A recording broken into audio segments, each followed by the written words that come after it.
Good afternoon, everyone, and for many of you, welcome back. Thank you for tuning into this UPD webinar for NCAs related to variations not requiring assessment.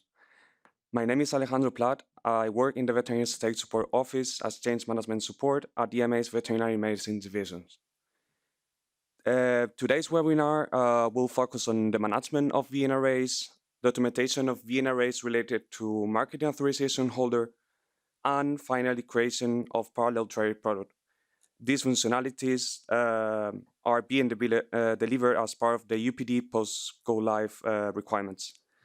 So before starting with the event, a few housekeeping messages. At the end of the webinar, we will have a 20-minute session for your questions. We will ask you to please type your questions into the chat. So we'll not be able to take all questions today. You can always reach out to us via the functional mailbox vetchange.program@ema.europe.eu. Please be reminded that today's webinar is being recorded for training purposes, and it will be made available on UNTC in the coming weeks. The slide deck will be circulated in the coming days.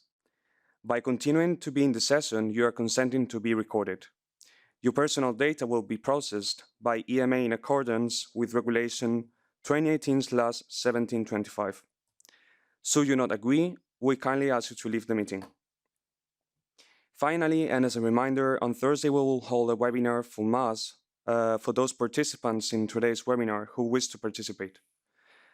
After this short introduction, and without further ado, I will now give the floor to Olivier Simon, Project Manager of the UnionPro database. Olivier, the floor is yours. Thank you, Alejandro. I'll give you an overview of the UPD. Oh, sorry, no, we need to first introduce the agenda. So Alejandro has already set out objective. Then I'll give you an overview of the UPD project, what we have already realized up to now, and what is still to come. Then Ana Vicente will give you an update on VNRAs and also a demo of VNRAs, including also creation of a parallel traded product. And then it's back to Alejandro, where can you find more information, more help, and then Alejandro will host a question and answer session. So I'll jump into the second topic then. Next slide, please. Yeah. Okay. I do realize that most, if not all of you, are very familiar with the UPD and the legislation, the regulation that underpins it. So I'll go relatively quickly through the next few slides. The idea is more to give this to you as a reference. So on the previous slide, the UPD, paragraph, the article in the regulation that mandates UPD is Article 55, where you can see which you can see here on the screen. The objectives of UPD are really twofold. Provide a database that will be the reference for veterinary medicinal product information, but also on the availability of those veterinary medicinal products.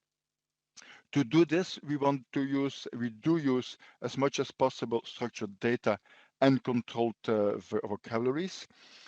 This allows us not only to have better data quality, but also to support electronic exchange of product data between the various organizations, NCAs, agency, MAHs, and so on. And the final purpose would really be that the UPD becomes a pivotal system in the to support the activities of the regulatory network. Next slide, please. The main functionalities that UPD provides to fulfill those objectives are, first of all, from the viewpoint of NCAs, it's functionalities around provisioning of product information, what we call the legacy product information, but also all new product information, all changes to product information. To that end, NCAs have a web user interface and an application programming interface, an API. An API is a piece of software that allows two IT systems to automatically exchange information between them. But also MAHs will provide information. More specifically, they will provide information on sales and availability. And to that end, they have a web user interface and will also have an API. Something new that the regulation has introduced, regulation 2019/6, is variations not requiring assessment. And the whole process for this is supported by UPD. Now, once we have all of that information in UPD, we want to provide access to it. And to that end, we have made a public website, which is available for the general public. And that provides limited information. And then there's also, via the same user interfaces and APIs that I referred to earlier, NCAs and MAHs can also get access to the more restricted data. The access management that is being used by UPD is the EMA account management system, EAM, which probably you're familiar with because it's the system that is also used for many other EMA and network systems. I referred earlier that we use as much as possible controlled vocabularies and so on. The controlled vocabularies that we use is SPOR, SPOR, substances, products, organizations, and referentials. Again, it's those are systems that are more and more being used by more and more EMA and network IT systems. If we move on to the next slide, then the information that is available in UPD, well, there are three categories of products: the authorized products, homeopathic products, and then the products allowed to be used in member states according with Article 5.6. Other than the structured or the classical structured information, I should say, the product information, we also have documents. We have SPCs, the patient leaflet labeling, and also information on the volume of sales and availability information. And then I mentioned earlier this new concept that the regulation has introduced, the variations not requiring assessment.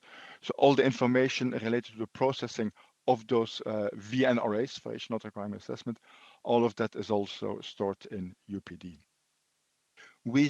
Next slide, please. We started with the project late 2019, actually. And the very first very limited release was already available in September 2020, mainly for testing purposes and only the API. The way that we developed and continue to develop the system is using an agile approach, where every 3 weeks we have, well, normally every 3 weeks, we have a new release available. And that is something that we started to do from the beginning, and making those releases available in production. So for you is something that we started to do from September 2020.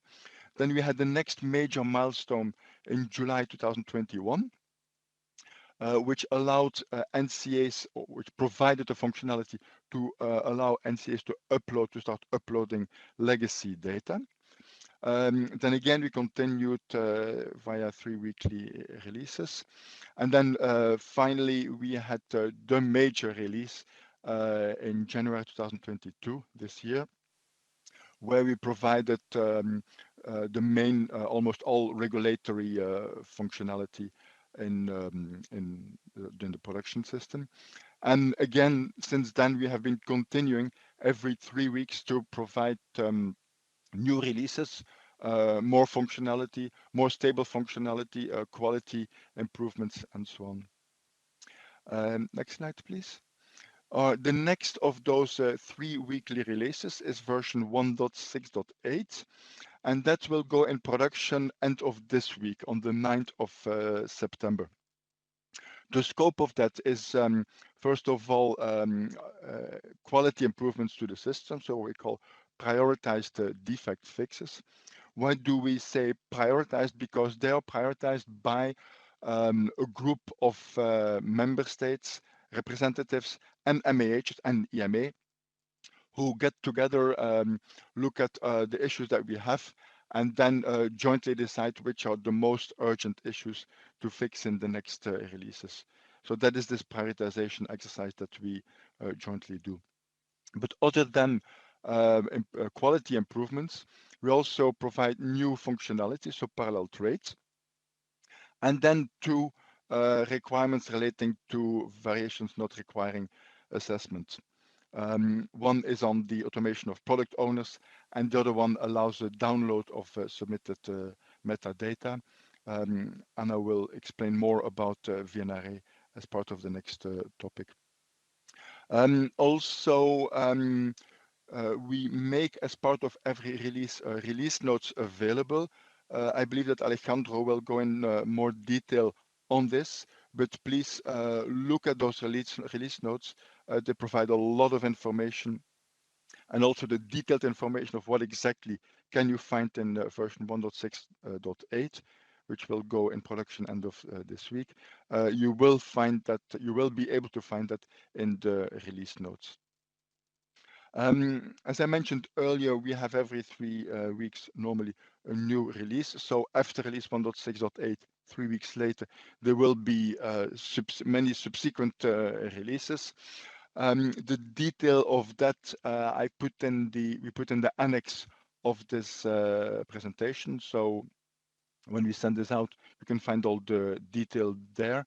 I'm not proposing to go through that now. That will take us too long, and probably want to have a bit more time to look at more exciting stuff like the demo and so on that Anna will do. However, some important high-level functionalities that I want to highlight is that we will provide more automation of VNRA, and also, for instance, API functionality to approve, reject VNRAs, which would then allow you to automatically approve, reject VNRAs from within your IT system, speaking with our API. And there is many more functionality that we will make available every 3 weeks in the future until end of this year and well into 2023. And I think I will leave it there in terms of the general introduction. There is a Q&A session at the end. If you have in the meantime questions, feel free to put them in the chat, and we will try to answer them already as we go along. Thank you for your attention. Over to Anna. Okay, thank you very much, Olivier, and good afternoon, everyone. So in this part of the presentation, I will give you an update on variations not requiring assessment, and also I will demonstrate 2 new functionalities that the version 1.6.8 of UPD that will be delivered at the end of the week in production will bring. So next slide, please. So related to the update on the status of variations, we will go through the valid scenarios under the current implementation.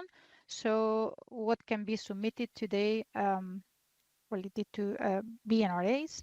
We will go through the invalid scenarios under the current implementation, and we will review what is coming next as per the variations. So we will have the technical grouping, the automation of variations related to ATC bit code and pharmacovigilance data, QPPV and PSMF, and the ability to select more than once the same scope within the same submission. So this is what is coming next, and we will describe this functionality. And related to the demonstrations, we will see an end-to-end scenario for the submission of variation A1A related to the contact details of the marketing authorization holders for national products approved under the centralized procedure. And also we will review, or I will demonstrate the creation of a parallel traded product. And as mentioned, this is under the version 1.6.8 of UPD that will be available next Monday. So going to the valid scenarios under the current implementation, a marketing authorization holder. So what can be submitted today is a variation not requiring assessment can contain one or several scopes, but they need to be unique to one or more UPD products in the following scenarios. First one, nationally approved products approved under national procedures belonging to the same responsible authority, or centralized products, or a product approved under DCP, MRP, or SR procedure. So decentralized mutual recognition or subsequent recognition procedure. The first representation, the submission ID 123, all the products are national products approved by the Dutch agency. So this submission is correct, is valid in UPD. The second one is a variation submission that is including only centralized products. That's also valid in UPD. And finally, we have a submission with 3 products belonging to the same procedure. So the product identifier is the same. These are the valid scenarios. And next, we will review what is not valid in UPD, the invalid ones. So a marketing authorization holder cannot submit variations not requiring assessment in the following scenarios. The first, the same scope cannot be repeated within the same submission. Second, a variation not requiring assessment submission cannot include products approved under national procedures belonging to different responsible authorities. A variation not requiring assessment submission cannot include products approved under different procedure types, so national procedures, centralized procedures, or DCMR or SR procedures. And finally, a variation not requiring assessment submission cannot include products approved under different decentralized mutual recognition or subsequent recognition procedures, even if the reference member state is the same. So going to the representations, the variation submission 1 to 3 is not correct because the marketing authorization holder is repeating the scope B3A in the same submission, and that is today is not possible. And also is including national products approved by different responsible authorities under the same submission. So there are 2 reasons why this variation submission will not be allowed in UPD. The second representation, variation 225, is not correct because the marketing authorization holder is including products that are from different procedures. So it's adding centralized products together with national product approved by the French agency. And finally, the variation submission 456, it's including 3 products, DCP, decentralized procedures, that have different product identifier. So for UPD, these are different products, and not only for UPD, but okay, this scenario is not valid in UPD. So today it will not be possible to proceed with that submission. And now that we have reviewed these scenarios, what is coming next related to variations? So at the end of this month, it is expected that we will have the technical grouping. Technical grouping is the submission of a variation not requiring assessment for products approved under different procedures belonging to different national competent authorities. And there is a mistake there because it's not only national, it's all competent authorities. It will be corrected later. So maybe with the example, it will be more clear for everyone what can be expected from the end of September. A marketing authorization holder, if we see the example, the variation 225, in this case, what will be allowed and valid is that the marketing authorization holder can include centralized products approved under a centralized procedure, national procedures, and multi-country procedures, meaning decentralized mutual recognition or subsequent recognition procedure. In this case, this will be valid. And now how this submission will be processed by the competent authorities. In this case, all of them, they will receive a VNIS file with all the documents when they are impacted that will be impacted by the variation. EMA, on behalf of the European Commission, will approve or reject the variations related to the centralized products. In this case, the Dutch agency, the Spanish one, and the French one, they will approve the variations related to the national products approved under the responsibility. So the French agency, the French ones, and so on. And finally, the reference member state for the decentralized procedures, they will approve the variations related to the products for which they are reference member state. So in the example, the first decentralized procedure that whose product ID is A1B, it will be approved or rejected by the Dutch agency, the second one as well, and the third one by the German agency. So that's the technical grouping. Alejandro, next, please. Okay, this is at the end of September, so Q3 2022. And now at the end of the year, the last quarter, we will have, as mentioned by Olivier, more automation on variations not requiring assessment. In this case, we have delivered now the variation, the automation related to marketing authorization holder, to the contact details. And at the end of the year, we will have the variations related to pharmacovigilance and also to the ATC vet code.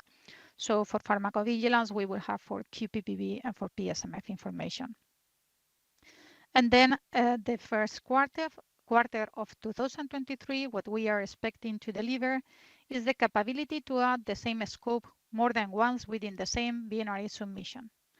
And in this case, and this is one example, so we have the scope B3S and B3A repeated twice within the same submission, and this will be possible from once that we deliver this requirement. So next slide, please, Alejandro. So before moving to the UPD portal, where I will perform the demonstrations today, I will describe the scenarios that we are going to see. So the first scenario is the end-to-end scenario for the submission of a variation not requiring assessment, the A1A, related to the contact details of the marketing authorization holder. In this case, the marketing authorization holder will be Zoetis, that will record the submission for 2 products approved under a decentralized procedure. And then the Dutch agency will view this variation in the portal and finally will approve.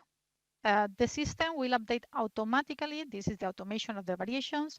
So once that the Dutch agency approves the variation, the system will automatically update the products in UPD, the contact details for the marketing authorization holder. And then the NCA will need to upload the documents provided within the VNIS file.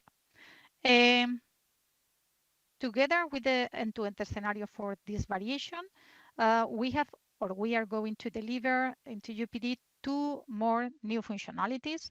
The first one, and we are going to demonstrate within this scenario.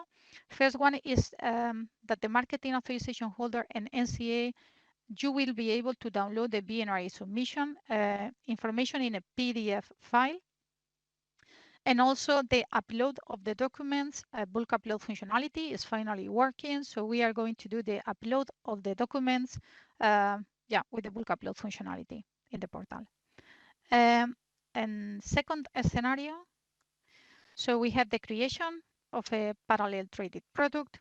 The requirements for the creation of a parallel traded product were defined by the product owners according to the Article 102 of the regulation. So a parallel traded product is a product that is a wholesale distributor will take from a source country and it will distribute in another different country. In our scenario in UPD, the source country is Finland and the destination country where the wholesale distributor is going to distribute this product is Netherlands. So according to this Article 102, Netherlands has the obligation, or they will need to make available to public the following information, what is on the left-hand side of the slide, the following information for the parallel traded products that they have in their country.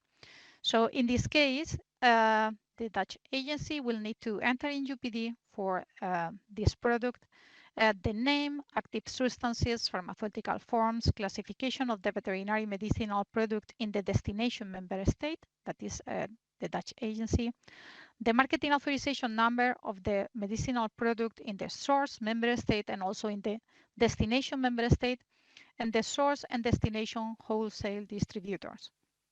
So this is all the information that is required for the parallel traded products. And what is a requirement for UPD, and in this case for the Dutch agency that will introduce this product, before creating the parallel traded product, the two products, this product, the product that is going to be commercialized or distributed in the destination member state, it needs to exist or to be authorized in the source member state. So in Finland, this product needs to exist and needs to be authorized and enter in UPD, and also in the destination member state. So we need two products, the source and the destination, and they need to be already in UPD. Otherwise, we cannot create the product. But I will give you more detail once that we go to the UPD portal. And now, if I can share my screen. Okay, and you can see the UPD portal. Is that correct? Yes. Okay, so I'm going to start with the first scenario, that is the submission of the variation not requiring assessment by the marketing authorization holder. So I'm going to log in. This is the UPD portal that you already know. Just a second. I'm managing the screens. Okay, so I will log out now because I am the Dutch agency, and I will log in as the marketing authorization holder. So it is.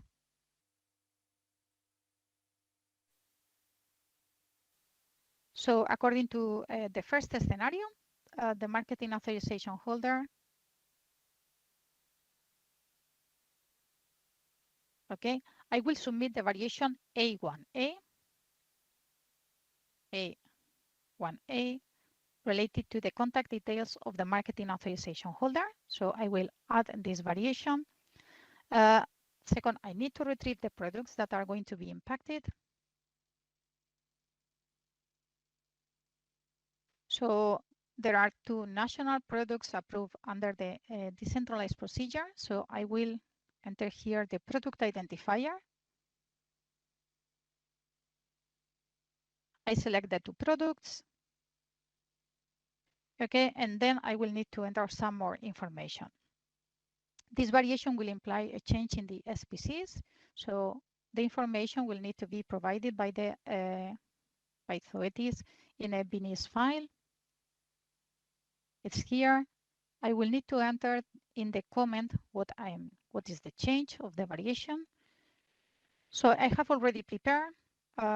It has more than 2 lines, so I'm going to expand this box in order to see what I have entered. So I'm explaining to the competent authority, to the Dutch agency, that this I'm sending the variation A1A, and the change that I would like to do is from the current location, from a location. Okay, and I indicate in Belgium, I want to change to another address as well in Belgium. And I provided 2 log IDs because this is the data that we store in UPD, the log ID from OMS. Okay, so I explain here to the NCA what I need to change, or what I would like to change. And I need to propose, this is the change related to the automation. In this case, before or until today, the marketing authorization holder was entering only the change here in the documentation within the VNRAs file. And from today, for this variation, they will need to enter as well here the new location. I need to search for the location. So I was mentioning that I will change from Mercury Strat, and then the other one, okay, it needs to be an active one, and it's this one. Okay, so I have selected the new location, the new address. for the marketing authorization holder, and the date of implementation, okay, I think in the comment as well. So effective from 1 of September. So I will indicate here. I have already provided all the information for the two products. I will sign the commitment of the data that I fulfill all the obligations from the implementing act related to variations not requiring assessment, and then I will submit the variation.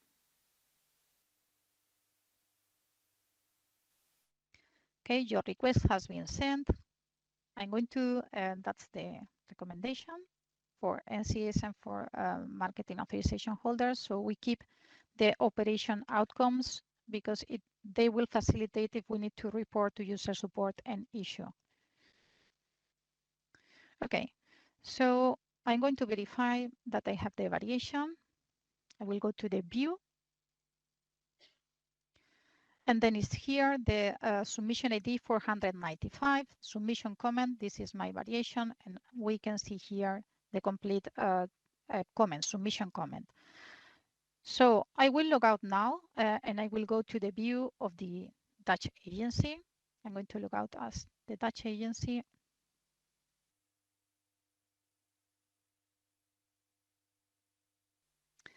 And I will search for the new variations in my screen. So here it is, the variation 495. One of the new functionalities that we were mentioning is here on the right, download the VNRA data. So at any point in time, marketing authorization holders and NCAs, you can download in a PDF file. So I'm going to do now for this one. You can download the PDF with the current status of the variation submission. So in this case, no one of the variations have been approved. So the variation submission is pending. And this is what you are going to see in the PDF that you have downloaded. So in this case, we have the VNRA submission with an ID of the submission. And then you have all the information that is on the screen. So anytime that you open the variation, you will see the same information in this PDF file. Okay, so you have two products and one variation, and you can read here the status of your variations. Okay, so this is a new functionality. And we see here that we have also the VNIS file. I'm going to download, it takes time. So I will start downloading, but I have also, for the purpose of this demonstration, I have already in my computer open, but it's here. So I will open the variation. And now I need to approve in order to proceed with the automatic updates.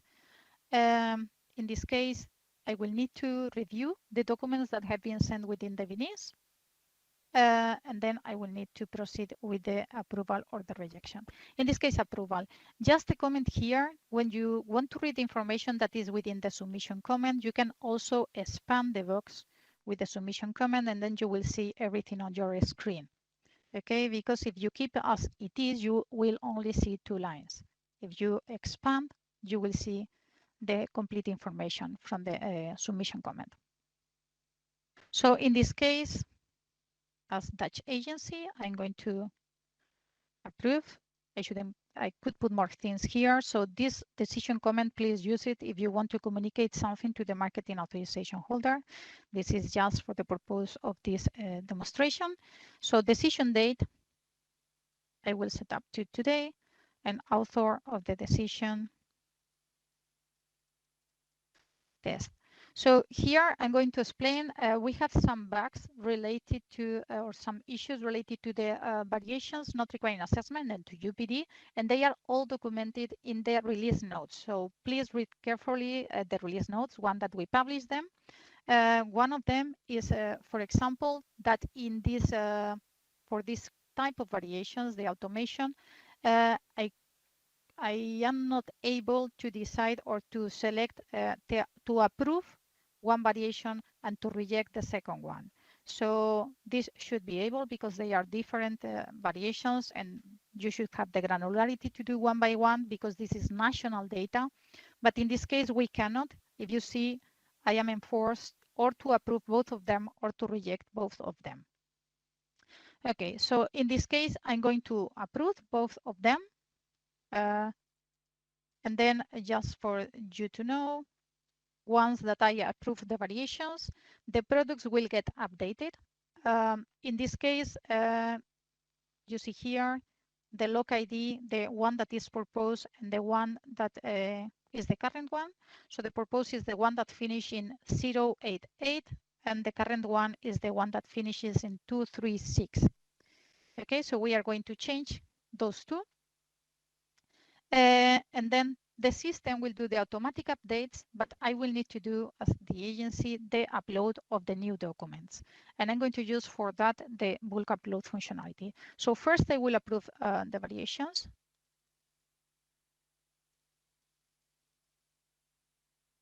Okay, and now the updates will be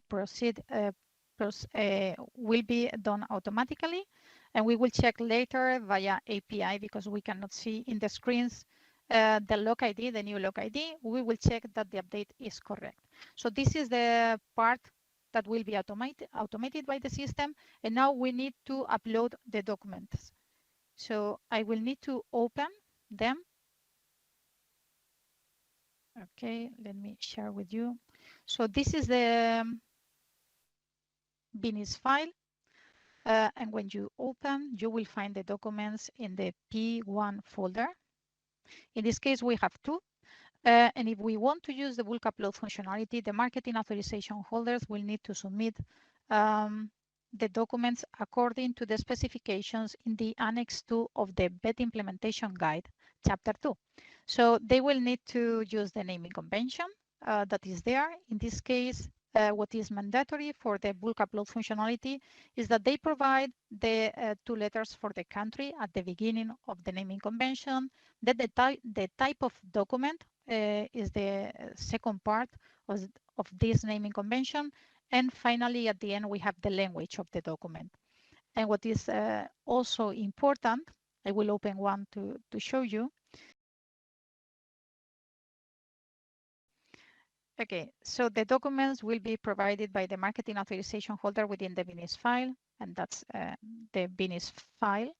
So you will find all the information, the SPCs, the PDFs in the P1 folder, and they should follow the naming convention specified in the Chapter 2 of the BET implementation guide. So they will need to provide as a minimum to make the bulk upload functionality work, the first part indicating the two letters indicating the country, then the SPC that indicates which type of document it is, and then finally the language. That is the last part or token of this naming convention. And now what I was explaining is that it's also really important, otherwise it will not work, the bulk upload functionality. For each one of the documents, the marketing authorization holder will need to indicate in the properties the product identifier of the product identifier that needs to be, that will need to be updated. So in this case is the one that we are using.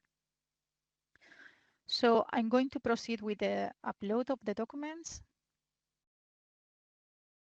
Just a second.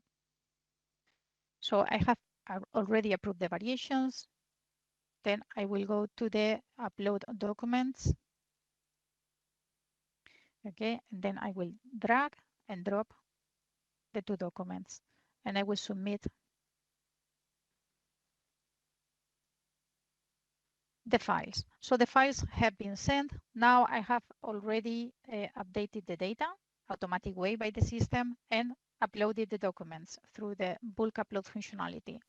Now we are going to check. You know that this is not that UPD, the operations are not synchronous. So it could take time or it could be really quick. So we are going to check.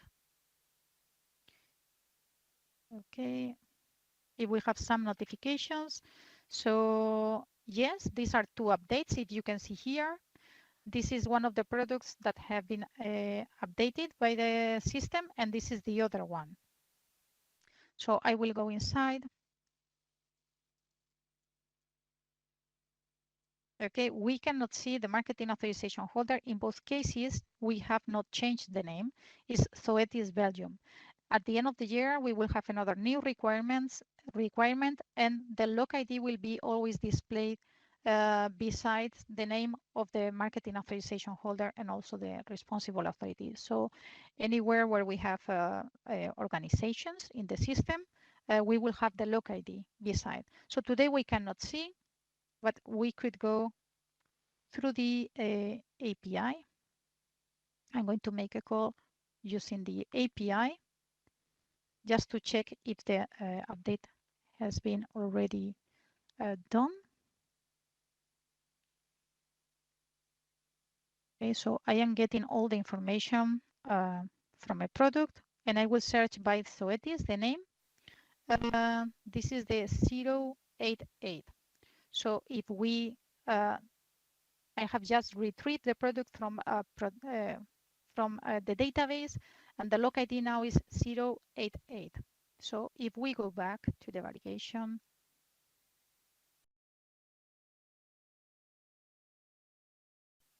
and we go to the comment, I wanted to change from the one that finishes in 8236 to the one that finishes in 088. So the update has been already done by the system. And now if we go to the product,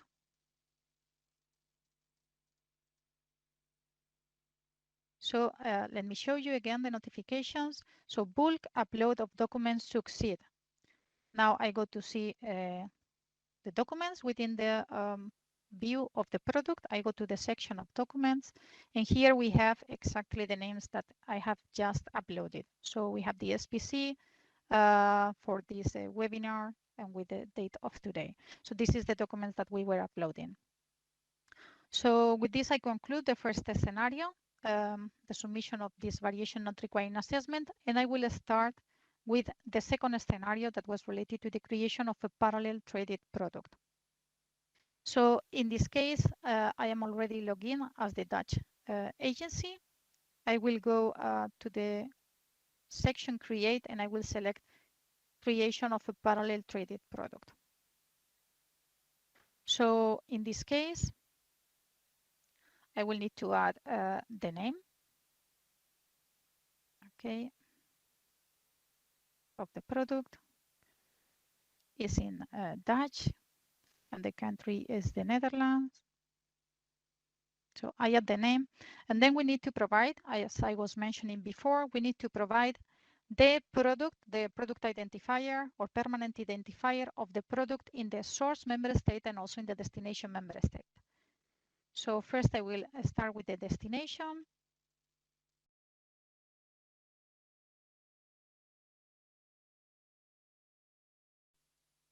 So I will select this one. And then I will select the product in the source member state.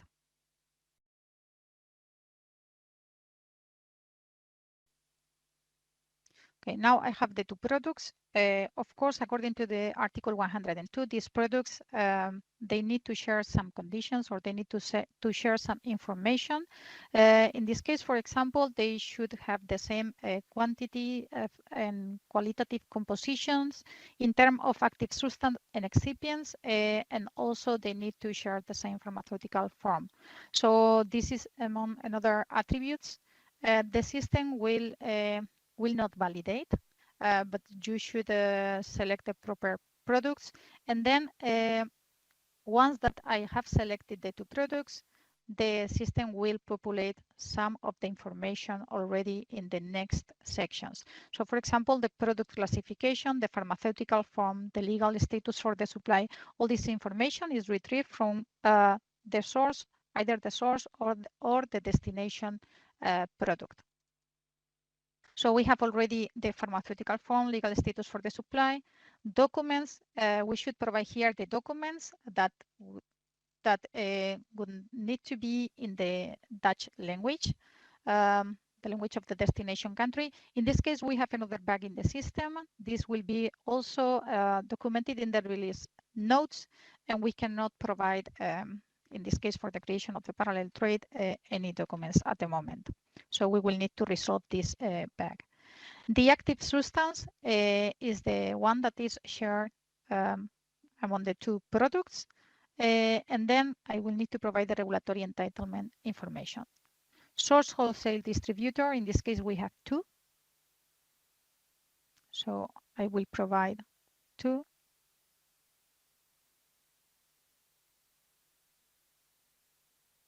Always we need to be sure that there is active, the location. So we have the first one.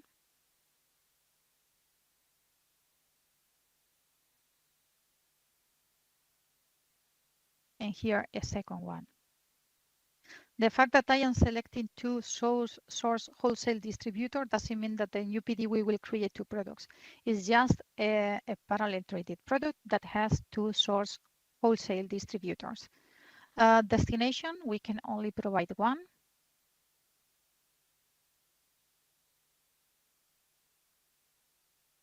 Okay, in this case, I will select this one. And then we need to provide an entitlement number.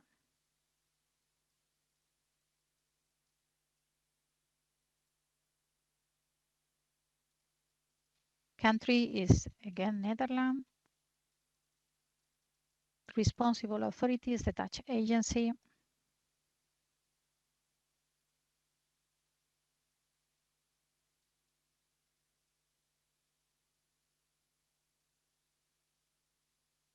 And finally, the marketing authorization date that I will set up to 1 of September. So I have already entered all the data. The create product button has been enabled, and I will proceed with the creation of the parallel traded product. As usual, I get the operation outcome. I will keep it in my computer just in case I have an issue and I need to report to the user support team. Okay, so I will check now the notifications. It has not been yet created. Okay, I will search. I will give a bit of more of time, but okay, it could be that it's created in 1 hour, so I will give one more try.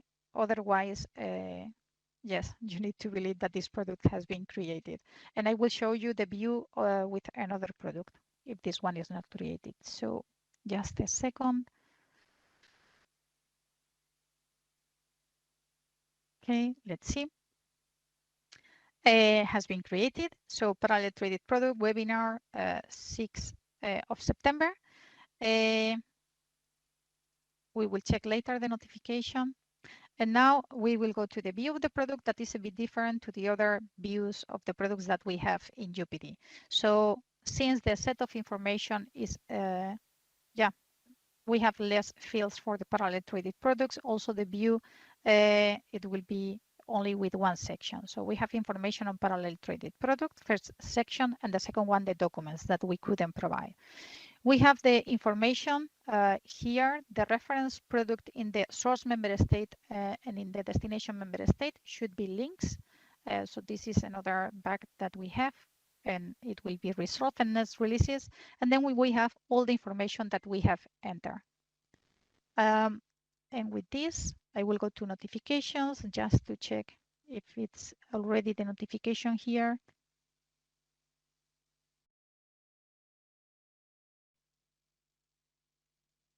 Okay.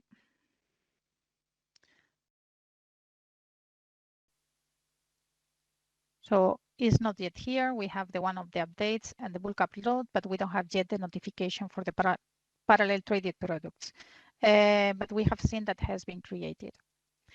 So that was the demonstration of the two scenarios. And now I will give the floor to you, Alejandro, to continue with the presentation. Thank you.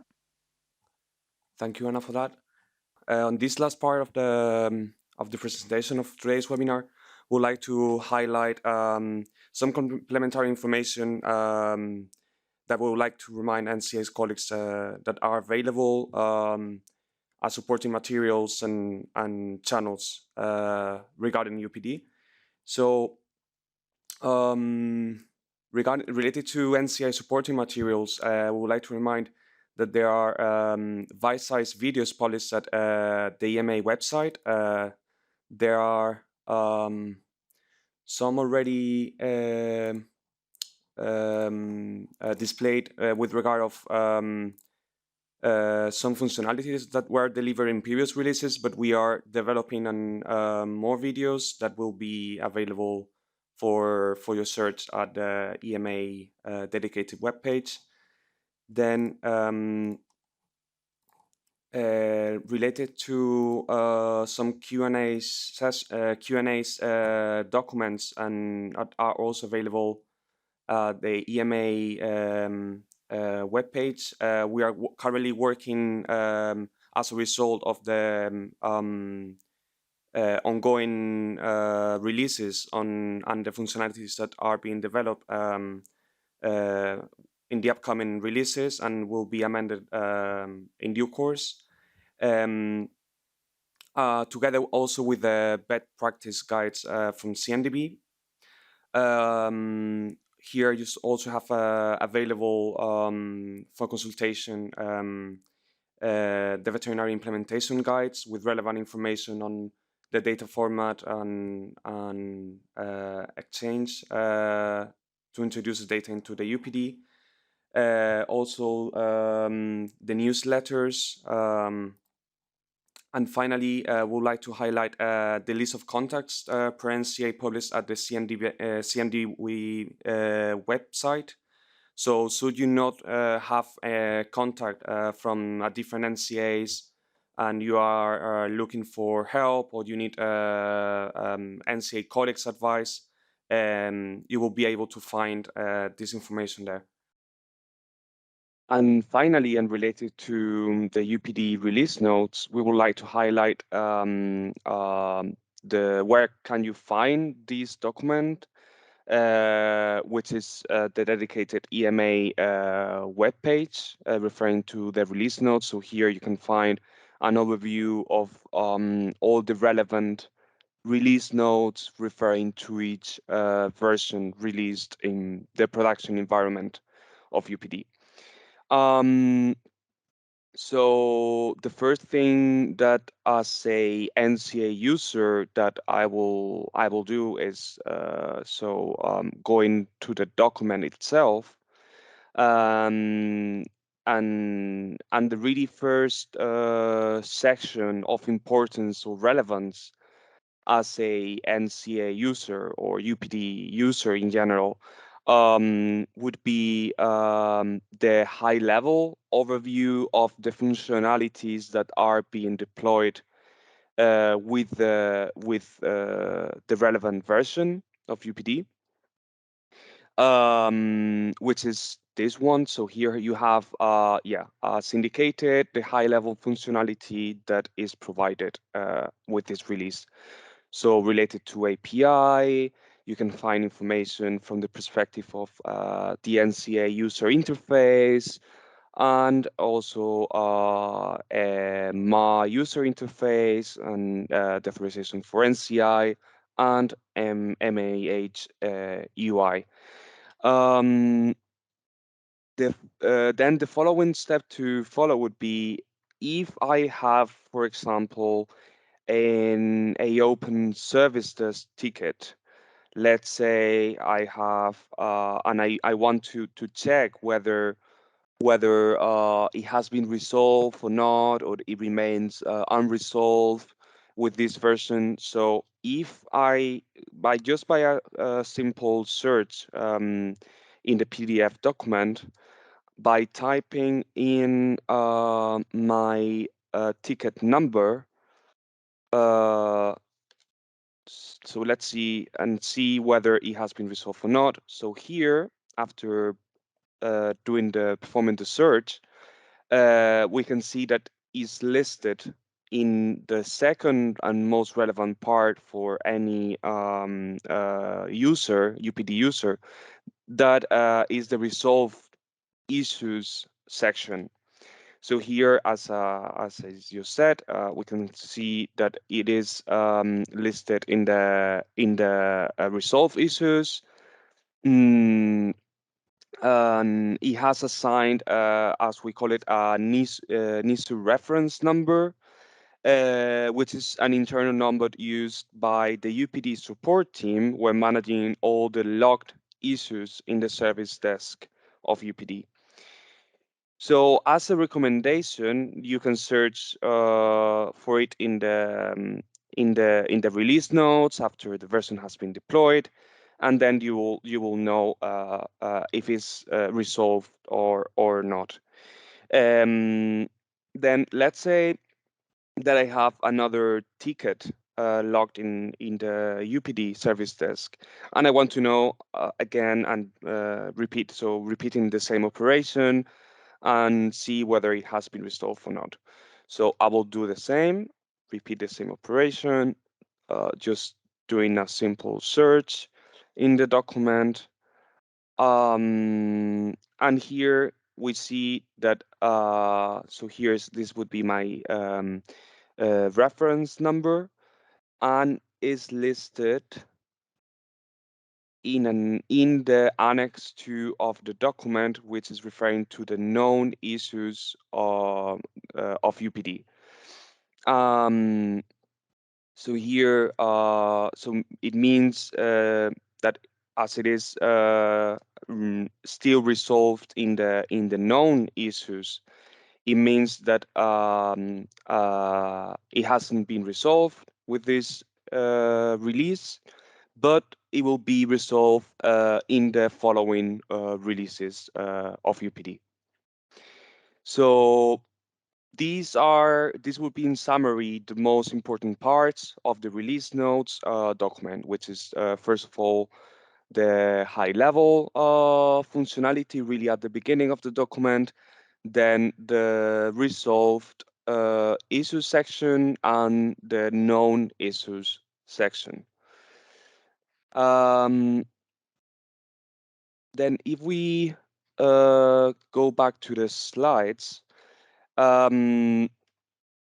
so here in this slide, we would like to share some examples of queries whose answers are included in the release notes.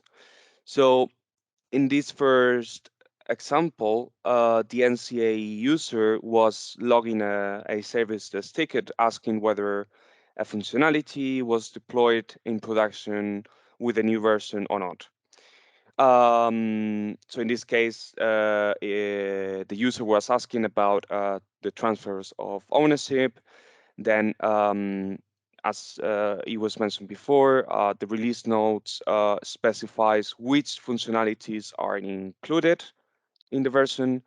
And finally, the user support team responded that this functionality is not being part of the scope of this version.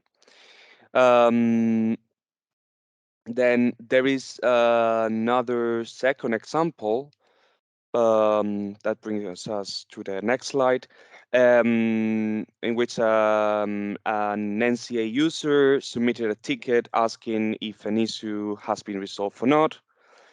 Then the release notes have a summary of all the resolved issues.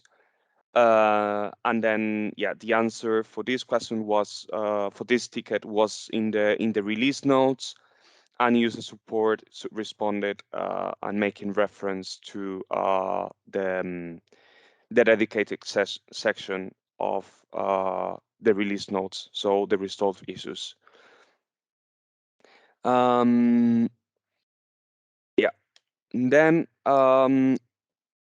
related to the available UPD support channels, we would like to remind our NCA colleagues or everyone that if you encounter any problem or issue related to the UPD system itself, we'll ask you to please log a ticket via the usual UPD service desk. Then for any other system related issues to be submitted via the normal EMA service desk. In case you have any regulatory query please ask it or submit it via the Ask EMA functionality. And then for any other issues or questions that you may have, please email us at vetchange.program@ema.europa.eu.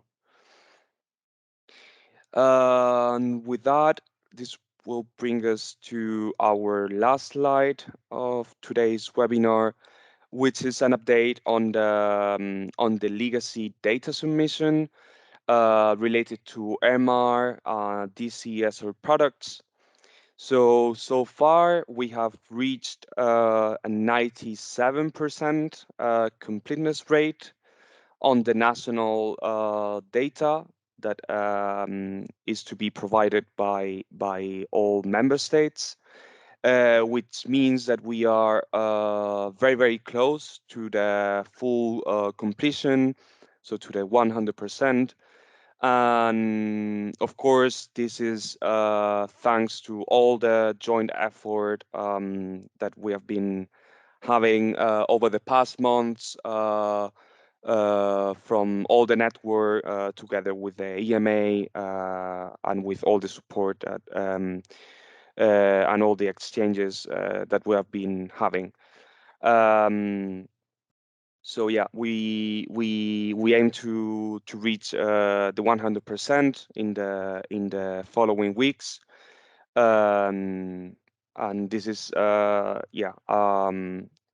also a reminder for all NCAs that would like to contact us to support with the remaining upload of the national data, or for any others, or for also for not purely national products.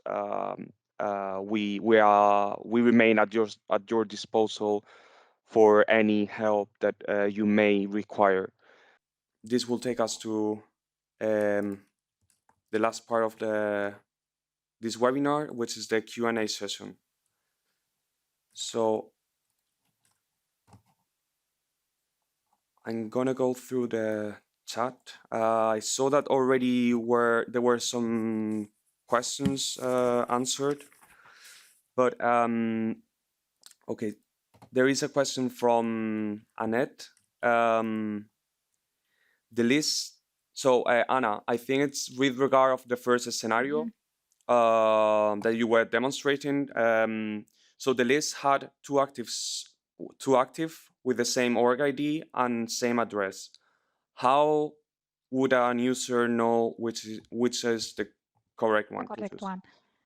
So yes, I will answer this one. So this is a test environment, and that's why we have duplicates. In production, we shouldn't have two organizations or two locations. We shouldn't have duplicates. When the OMS team detects that we have duplicates, they will work just to keep one alive of them. So this is a test environment. I know because I checked that both of them, they have the same, exactly the same log ID on the back end. Does it address your question, Annette? I hope so. So you shouldn't find more than one. And I will add something else before the end of the year. You will be able to see the log ID.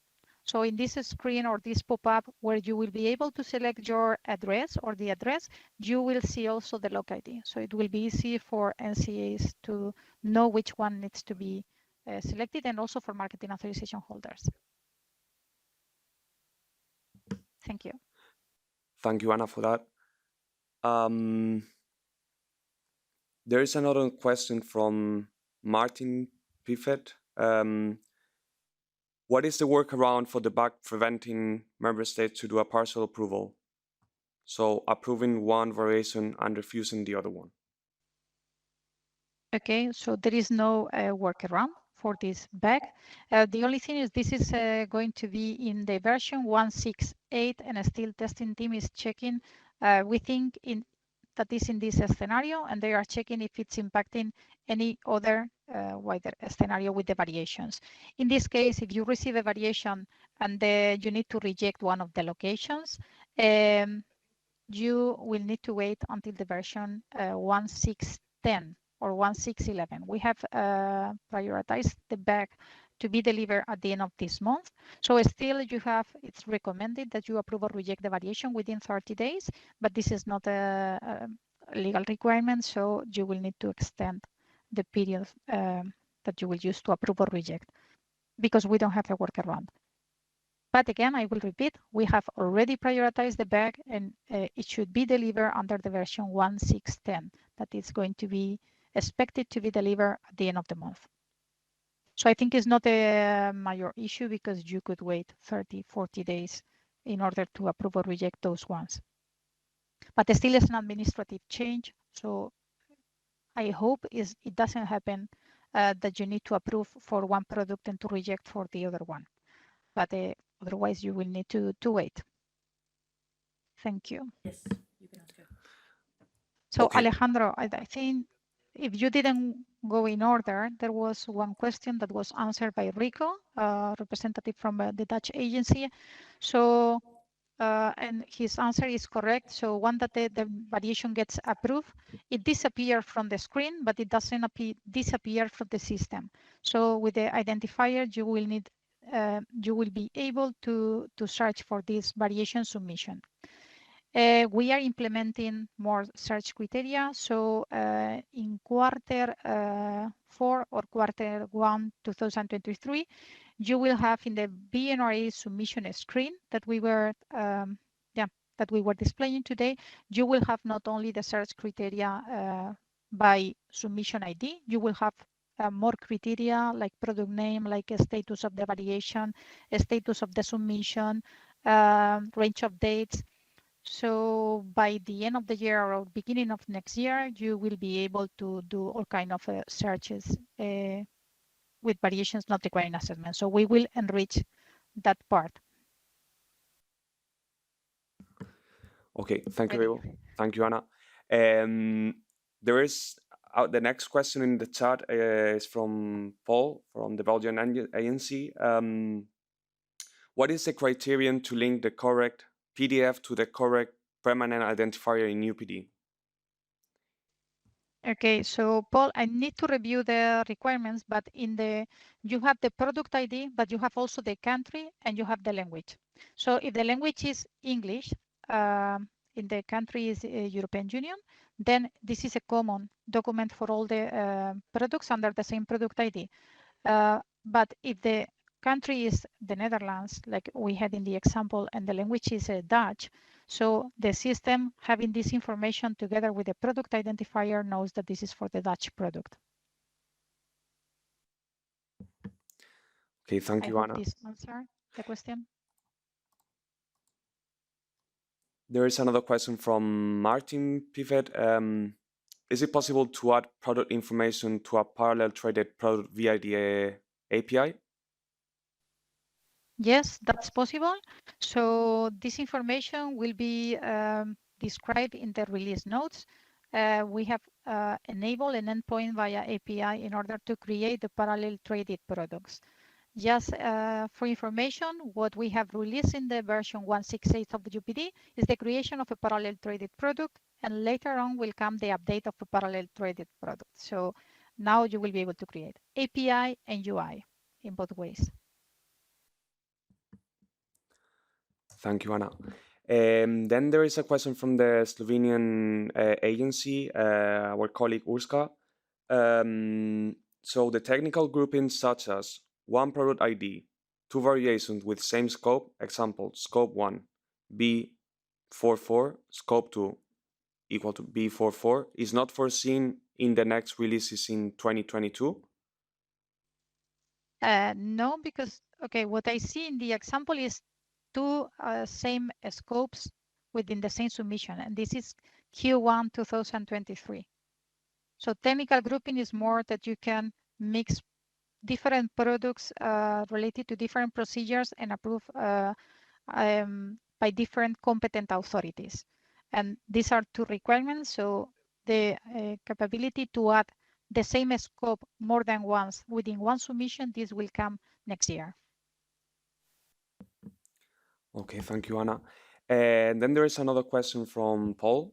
Can marketing authorization holders only select the locations linked to their own organization when submitting this VNRA? Okay, I'm thinking. So marketing authorizations. I don't think, I'm going to take note of these questions. I don't think that we have a validation because they should be responsible. But I will check, Paul, and I will make the answer available to you. I don't think that we have a validation. So they are able to select any location of, but it should be of their organizations. But yes, I will check. Okay, thank you, Anna. Then there's another one from Paul. Did I miss something in the bulk upload? I did not see. So is whether how the permanent identifiers are being inputted in when performing the bulk upload. So no, you didn't miss anything. We only provide the product identifier. Centralized products and national products, the product identifier works the same way than the permanent identifier. So it's unique for centralized and for national products. And then for multi-country procedures, decentralized mutual recognition and subsequent recognition procedures is what I was explaining before. The user will provide the product identifier, and then based on the combination of country and language, the system knows if this is a document that should be uploaded for all the products under the same product identifier, or should be uploaded only for one of the countries. Okay, Anna, thank you. I hope it's clear, Paul. Otherwise, yes, the product identifier was entered within the property, is a custom property within the PDF file. Okay, Anna, thank you very much for the comprehensive explanation. Then there is a last written question from Martin Piffet. So for the technical groupings, how would member state know if they are to approve or reject the VNRA, or is so to be handled by the RMS? In some instances, the VNRA is not sent to the RMS or other CMSs. Okay. So I'm reading again the question. Today, what happens is for DCP, for variations that have been submitted for products approved under DCP, MRP, or SRP procedures, it's always the reference member state, the ones who needs to approve or reject, regardless if the variation is impacting common or national data. And with the technical grouping will be exactly the same. Every member state involved in the procedure, if this product is entered within the submission, will be able to see the VNRA, but concerned member state shouldn't approve or reject these variations.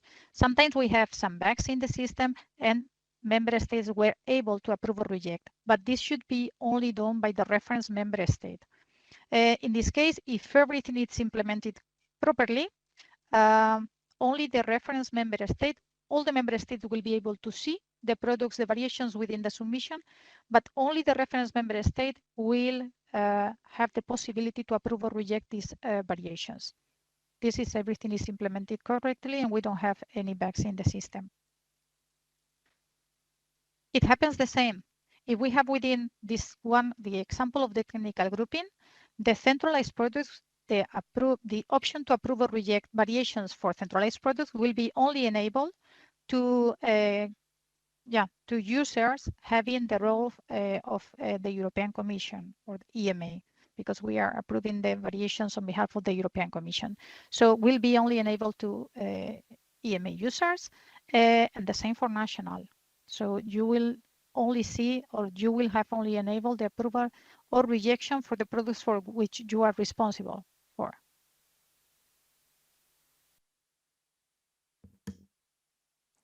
Thank you, Anna. Okay. There's another question that was just raised by Paul. Also, colleagues, if you would like to ask a question, please, you can also raise your hand, and then we can unmute you as well. So there is a question from Paul. Is a check on substance when submitting parallel trade product only at the level of the main substance, or does the system also look at the substance in the reference strength? Okay, is the check on the substance? I'm reading again. Sorry, Paul. Paul, if you wish to ask the question, you just raise your hand and we can unmute you. Mm-hmm.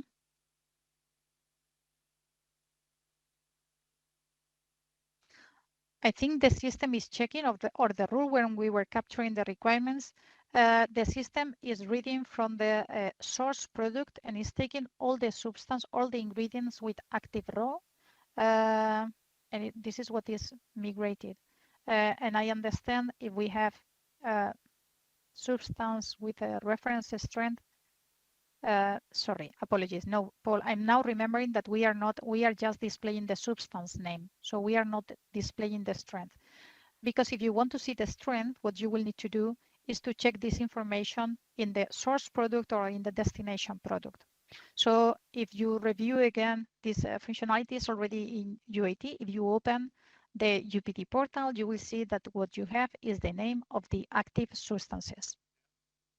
So if you want to see the strength of those substances, you will need to open one of the two products. But we are reading from the source product in this case. I don't know if it's clear. Otherwise, please, Paul, yeah, raise your questions. You can raise your hand and clarify. I'm going to mute you now, Paul. You can, oh, sorry, I lower your hand. Can you please raise your hand again? I think, well, it's always the problem with the reference strength and the strength is that you have a substance as an active substance, but for the reference strength, you also have to give an alternative substance, which has this reference strength. And so my question was like, will you also look at this substance at the level of the reference strength to determine whether the product can be linked or not? Because sometimes it could be that some countries have differently, or that the EMAH has submitted the information differently, but that we are really talking about the same product. So it could be that they express it differently in the specification of the product, but then we are talking about the same product, or then someone has to do something to link the product, because then we cannot link the parallel trade product. So that's a little bit the issue I'm referring to, but okay, maybe it's a very detailed problem and maybe it will not occur. It's but okay, I understand that when NCA is entering a parallel trade product is because already they know which is the destination and what is the source product. And in any case, we are not doing validations. We are not checking that the substances are the same, that the pharmaceutical product is the same. So you are just providing the permanent identifiers, and what we are doing is reading some information from one product and another information from the other. But we are not doing these validations because, as you are mentioning, maybe these products have been entered in different ways, and then maybe these active substances are not matching, or there are some inconsistencies. So we decided that better we will not make any validations. So what you need to do, Paul, is to provide the two permanent identifiers. And I understand that from API point of view, that you are using API, you will need to provide this information, and moreover, you will need to provide the rest of the data because it's different from the user interface. Anna, so maybe your question is valid for the API, but okay. So Martin just raised his hand. I'm going to mute you now and you can ask your question, Martin. Yeah, I would just like to go back to my question regarding who could refuse or accept a VNRA. Because in the CMDV best practice guide for VNRAs, we've stated that changes to the product information that only affects the text in one country would be outside the scope of the CMDV best practice guide and should be sent to that individual member state only. So that is a DCP, MRP, SRP approved product where the VNRA is only sent to one member state. So let's say Denmark is the concerned member state. How would we then approve or reject this VNRA that is not sent to the RMS, but is sent to us only? Thank you.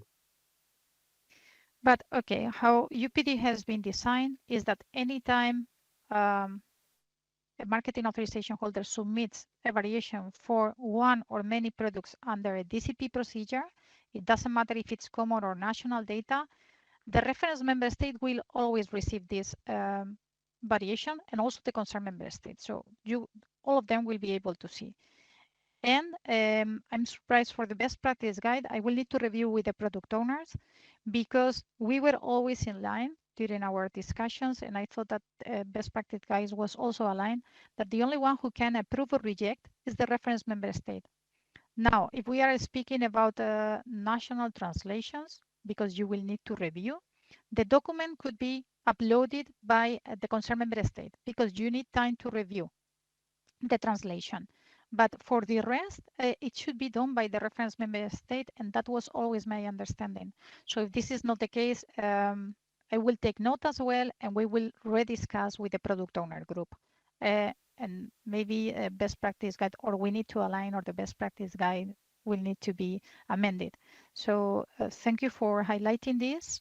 I will, yes. Yeah, just to mention that we're currently discussing this in the CMDV, and what we've actually agreed regarding the local representative is that this should be submitted as a VNRA to that particular member state only. So I don't think this information has reached us in the CMDV. At least I wasn't aware that there is this limitation to who can actually approve a VNRA. We thought that if it was sent to, let's say, Denmark only, we would be able to refuse or accept it.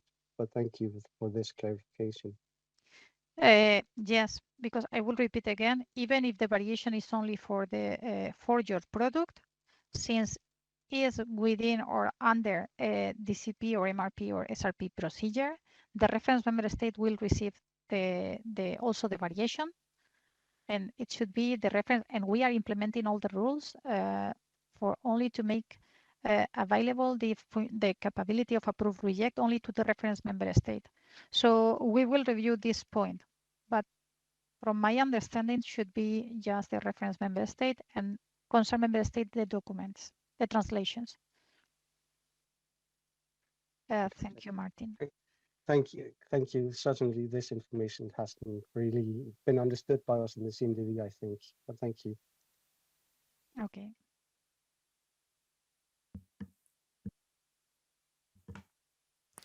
Okay, thank you, Anna. So there are no more raised hands and questions. So, colleagues, we hope you found this session useful and you now are familiarized more with the management of VNRAs, what is coming with automation of VNRAs, and also with the creation of a parallel trade product. So a complementary session on other UPD functionalities, automations of VNRAs, as mentioned by Anna, regarding to QPPB and PSMF, is expected to be settled later in the year. However, we will inform you in our newsletter and in the EMA corporate website in due course. I would like to thank all panelists, Olivier, Anna, and their presentations and demonstration, and all the attendees for your active participation in today's webinar. We would like to remind that the presentation will be circulated by the end of this week, and then the recording together with the material will be made available in UNTC in the coming weeks. Please reach out via email at vetchange.program@ema.europa.eu should you or your colleagues have any questions or need more clarification. We wish you a lovely day, and thanks again for attending the session.